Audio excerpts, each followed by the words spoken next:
Hello, my name is General Situ Banga. General Dini Tingadama, the Tingadama, MySQL database Tingadari, Lilo Met, do it. But I'm also general download Pulu at a software lady. Software download the Pulu, you know. Jabime being party installed harm. Judim is sent harm, no? Judim is sent harm, general Jabi, my today. But I'm also called in a general. Call the short how MySQL look for it, general MySQL look for it. But I'm also general Wikipedia, Mataji like a Kajara to a pronounce go MySQL, so we are MySQL, so we eat her to it. No, I do a general MySQL, general copy of it. Make sure you say Jacoba. The SQL, which are Lulian, you call it. SQL will call it, SQL will call it. Dara Wikimana yet had SQL will call it, not Guajaro, SQL will call it, so I don't eat high. To let my SQL Rajaro to MySQL will call it. Damn the two Nayalu, MySQL will call up. Two in the Ara Yimji of Below Coco, General Idago, then I'm huge. General MySQL will general call me, leading other shovel. No? Okay, who Bramado Genoa, Luada software download to it, no? MySQL.com so we are generate address for my yana. MySQL.com so we general address power, general address for my MySQL website here to me. Tony can general be in download my download go to chat name. A good thing that I'm Haitian Yamamo, they download the bonus, so well download the bonus, install the bonus. No, be a MySQL version the mutual that Oregon buying Pidavu, no, Oregon version the mutual. To a palace with enterprise edition and community editions of you. Community edition and my palace software general Alagaya, enterprise edition or Alagabira mobile. No, community edition with general download so much at the Alma, community edition, Dome, community edition, GPL download go to channel. General Dani, where the senior Logava, Nabanya, Roma General, thing and I did no money, and these are the Shimpian, who know their software install the book and download the book and Piata. No? I am general the magic, no? The community edition of my software, my SQL server, my SQL router, no, my SQL utility, my SQL shared workbench, and the workbench in general, command line and don't the blue when a GUI application interface, UI don't need general Apollo so temporary Saluya, database data Saluya, now workbench. I am a general to cuckoo down swim the cuckoo down my community server, community server, who down swim mobile, general the chance of worry about install a Pudure, or bench no barrow or install a Pudure. To all I go no general the Kujini down swim install a pool, same view, I don't Google down swim, my SQL community server the chat you. I'll be doing the I'll go to chat dollar. I'll go to chat dollar, come my general my SQL installer, so we are told how we are here. MySQL installer for window. These are very about us in general. Kuna look at the workbench be router, be a MySQL server, be MySQL share. I saw very allo the the installer my palm meter. I don't know the installer the cool down so I don't know. Look at the hard echo no general the Kujin query down exam over the installer my go, Barbie after it. To a go my SQL installer general the community version of my Kona general Bioke, Savari or Vario, Gong Pavida. At the Zuzi general download surgeon after my SQL installer out home and one of my SQL installer. General window don't have the operating system to a window operating system. You'd have it up channeling me. Okay, I'll be visiting my go to download page go to channel. Download my SQL installer. My two them up on my haribo. No, two them up on my haribo. My guitar she general the Agu Dome, the Agu Dobi, the Majiji, general Nakutu element, download Lopudra.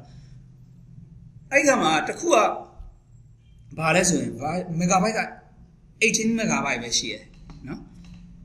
the Quaja megabyte don't want to see it, don't want to search on. About download less with general, three with Alime, the game at the Aga general Pagila. The web installer today. Web installers already be a general do at the corner so very go no more. The car download the package them up who do install the team in an line in an line do at so very tap your down my today. But out home to put a dito megabyte don't want lay and Nivala will tap your down limit. The Aga web installer move when you use the MySQL installer community so we get her to it. And I have a offline general installer do ya. နော်ခုနကတော့ကျွန်တော် MySQL installer ထဲမှာ community version ထဲမှာပါမဲ့ software တွေအကုန်လုံးကို offline install လုပ်လို့ရတယ်ဒီအပေါ်ကကြတော့ internal line ချိန်ထားပြီးတော့ install လုပ်ရမယ် internal line ချိန်ထားရုံနဲ့မကပါဘူး internal line ထဲကနေ download ဆွဲပြီးတော့ install လုပ်တာအဲ့တော့ကျွန်တော်တို့ကဟိုခဏကျွန်တော်တို့ download မဆွဲခြင်းတဲ့အတွက်အောက်ကဒီ megabyte 300ကျော်ပေါ့နော်386 megabyte အဲ့ဒါကိုပဲ download ဆွဲနိုင်မယ်တစ်ချက်နေလားနော်အပေါ်ဟာကို download ဆွဲလိုက်ရတယ်ဒါပေမဲ့အပေါ်ဟာကို download ဆွဲနိုင်မိတ်ဆွေတို့က install လုပ်တဲ့အချိန်မှာလည်းပြန်ပြီး internet line ချိန်ထားမယ်ပြန်ပြီး download ဆွဲရမှာအဲ့ခါကျရင်အကြာကြီးစောင့်နေရမှာဆိုလို့နော် okay ဒီနေရာမှာကဘာလဲဆိုရင်ကျွန်တော်တို့က account ရှိရဆိုရင် login ဝင်ပေးပါတယ်ကျွန်တော်တို့ account မရှိရတဲ့အတွက်ရတယ်ကိစ္စမရှိဘူးဘာလို့မလုပ်မလဲတော့ကျွန်တော်တို့က just download ပဲ download လုပ်ရုံပဲအဲ့တော့ no thank just start my download ကိုတစ်ချက်နေပြီအဲ့ဆိုခဏလေးစောင့်ပေးလိုက်ဒီမှာကျွန်တော်ကဒီမှာ Chrome နဲ့သုံးတာဆိုတော့ဒီမှာအောက်ဘက်မှာတွားကြည့်ကြည့်လိုက်ဒီမှာ download စပြီးတော့ဆွဲနေလိမ့်မယ်နော်386 megabyte ကို okay အဲ့တော့386 megabyte ဆိုတော့နည်းနည်းလေးကြာလိမ့်မယ်မိတ်ဆွေတို့ကလည်း internet line ကနေ Ori2 တို့ဘာလို့ကနေ package တွေယူပြီးတော့ download ဆွဲပါ download ဆွဲပြီးပြီဆိုရင်တော့ကျွန်တော်ပြန်ပြီးတော့ပြပေးလိမ့်မယ်အခုလောလောဆယ်ဒီ download ဆွဲနေတဲ့အချိန်တွင်းကိုကျွန်တော်ကခဏလေး video ကို pause လုပ်ထားလိုက်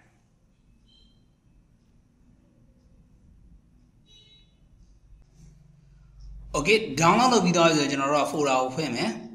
computer ကိုဖွင့်မယ် computer ထဲမှာ download ပေါ့နော်ဒီ download ဆိုတဲ့ folder ထဲမှာဒီမှာ MySQL installer communication community ဆိုပြီးတော့ MSI file လေးရှိနေမယ်နော်ဒီ file လေးက download ထဲမှာလည်းရှိမယ်တခါတလေကျရင်မိတ်ဆွေတို့သုံးရင်လား internet download manager ကိုပေါ့သုံးနေဆိုရင်တခါတလေကျရင် program file ထဲကိုရောက်သွားတယ်အဲ့တော့ program file ထဲမှာလည်းဖွင့်ကြည့်ကြည့်လိုက်ပေါ့နော်ကျွန်တော်ကကျတော့အခု Chrome browser နဲ့ direct download လုပ်တာဖြစ်တဲ့အတွက်ဒီ download ထဲမှာပဲရှိနေလိမ့်မယ်နော်အခု install လုပ်တဲ့ပုံစံကိုကျွန်တော်ဆက်ပြီးတော့ပြပေးမယ်ဒီ installer ကိုနှစ်ချက် run ပြီး install လုပ်မယ်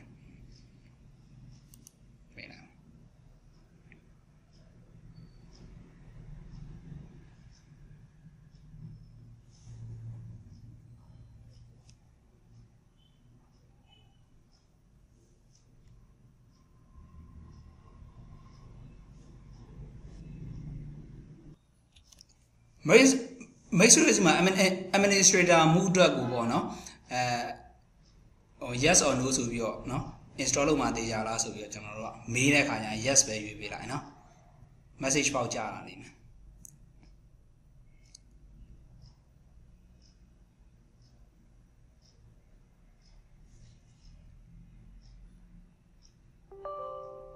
အခုနောက်တစ်ခေါက်ကြာတယ်ဒီမှာ user account control ဆိုပြီးတော့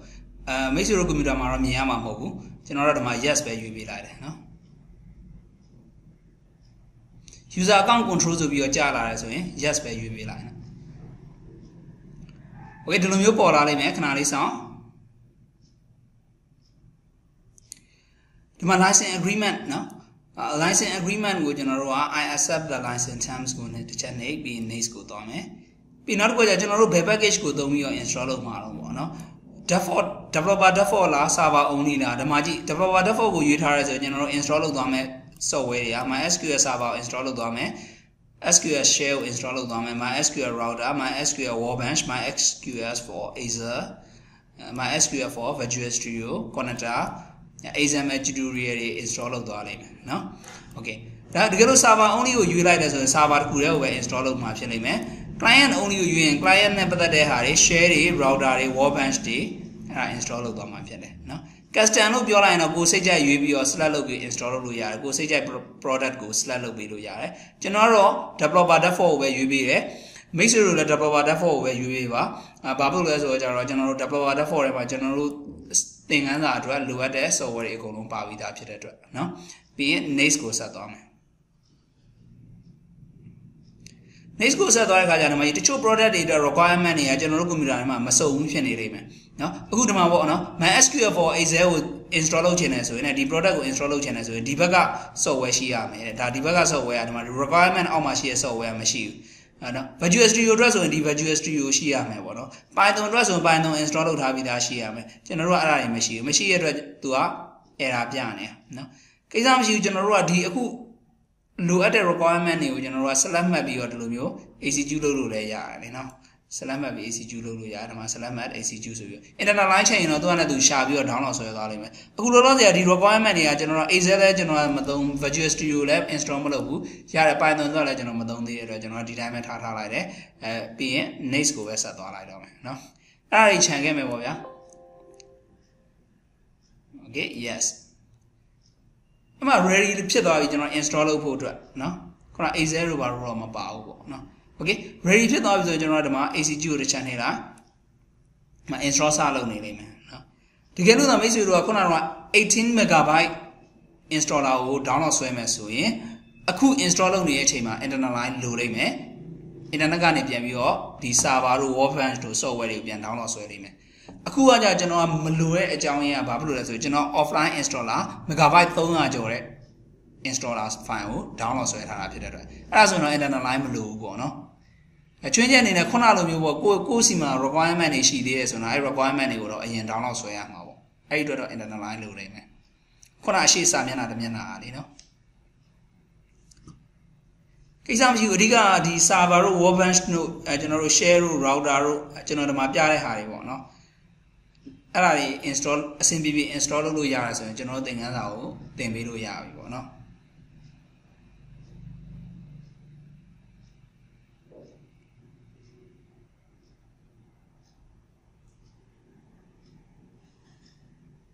install လုပ်တာနည်းနည်းလေးကြာမယ်ကျွန်တော်အခုလောလောဆယ် pause ခဏလုပ်ထားမယ်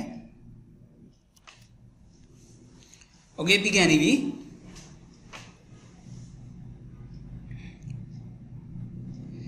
ဒီမှာကျွန်တော်ပြထားတဲ့ list တွေထဲကဟာတွေအကုန်လုံး install လုပ်သွားရမယ်เนาะဒီမှာ imagine လေးတွေအကုန်လုံးအစိမ်းဖြစ်သွားပြီ install လုပ်တာ complete ဖြစ်သွားပြီအဲ့ဒါဆိုရင်ကျွန်တော်တို့က next ကိုဆက်သွားမယ်ပြီးရင် next ပဲဆက်နေမယ်ဒီနေရာရောက်သွားပြီဆိုတော့ next ကိုပဲဆက်သွားလိုက်ပေါ်နံပါတ်က3306ပေါ့နော်ဒါအောင်မချိန်ဘူးကျွန်တော်တို့က next ကိုပဲဆက်နေမယ်เนาะအဲ့ခါကျကျွန်တော်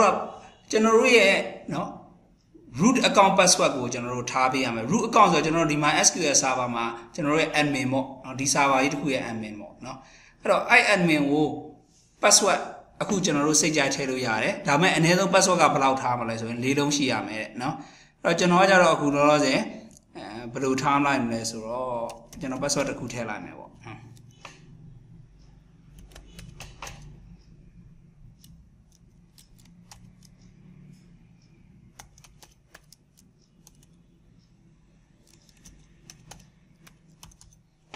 okay password က weak ဖြစ်နေဆိုရင်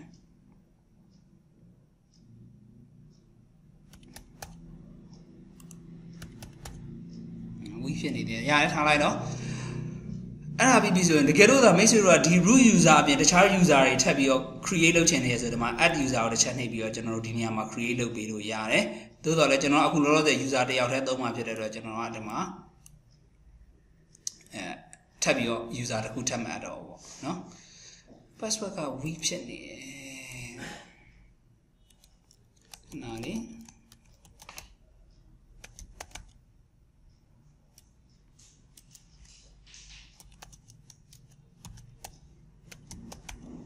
okay ရပြီအဲ့ဒါပြီးရင်ကျွန်တော် next ကိုသွားမယ်ဒီ password ကမိတ်ဆွေတို့လည်းစိတ်ကြိုက်ထားအောင်ဒါပေမဲ့ကို password ကိုမှတ်မိပလို့စီနောက်တစ်ခါကျရင်ကျွန်တော် server ကိုနှမ်းပြီး connect လုပ်တဲ့ခါကျရင်ဒီ password တွေမသိဘူးဆိုရင် server တွေကเนาะအချက်လက်တွေကိုသူကဝင်ပြီးတော့ကျွန်တော်တို့ကဘာလုပ်လို့ရမှာမဟုတ်ဘူးလေသူပြင်ဆင်လို့ရမှာမဟုတ်ဘူးเนาะ data တွေကိုထပ်သွင်းလို့ရမှာမဟုတ် data တွေကိုကြည့်လို့ရမှာမဟုတ်ဘူး okay เนาะ database server အတွက်เนาะပြီးရင် next ကိုဆက်သွားမယ်ဒါကတော့ Windows Service နဲ့ဒါ57ဆိုတာအခုလက်တော့ကျွန်တော်တို့ရဲ့ version က 5.7 ဖြစ်နေတဲ့အတွက်ဒီနေရာမှာလည်းဘာမှမပြင်ခဲ့တော့နဲ့ဒီတိုင်းပဲ next ပဲဆက်သွားလိုက်ပြီးရင် next ကိုပဲဆက်သွားတာเนาะပြီးရင်ဒီနေရာရောက်သွားပြီဆိုရင် ACQ ကိုတစ်ချက်နှိပ်ပြီ configuration ကျွန်တော်တို့ခုနချထားတဲ့ configuration file တွေကိုအခုသူကဘာလုပ်နေရလဲဆိုရင် apply လုပ်နေရအောင်เนาะ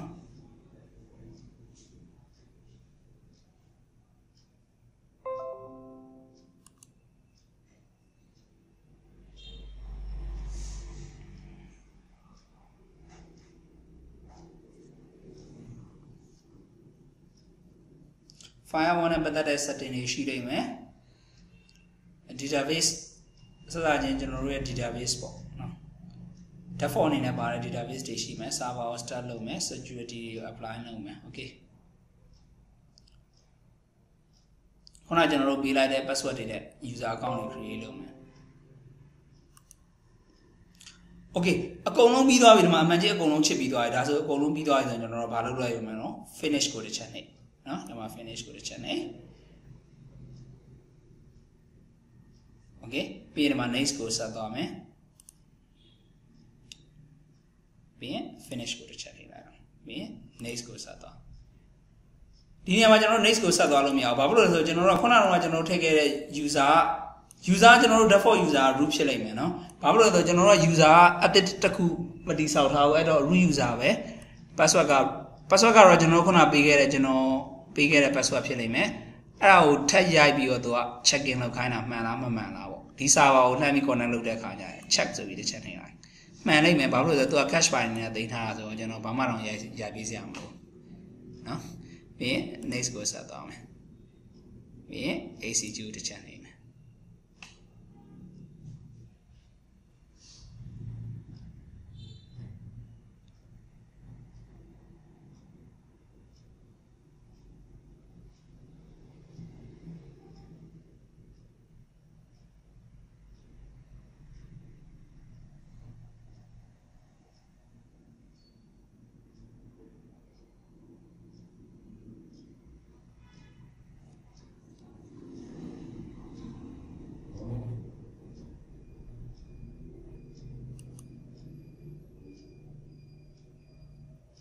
Okay အားလုံးပြီးသွားပြီဆိုရင်ဒီမှာ finish ကိုတစ်ချက်နှိပ်လိုက်တော့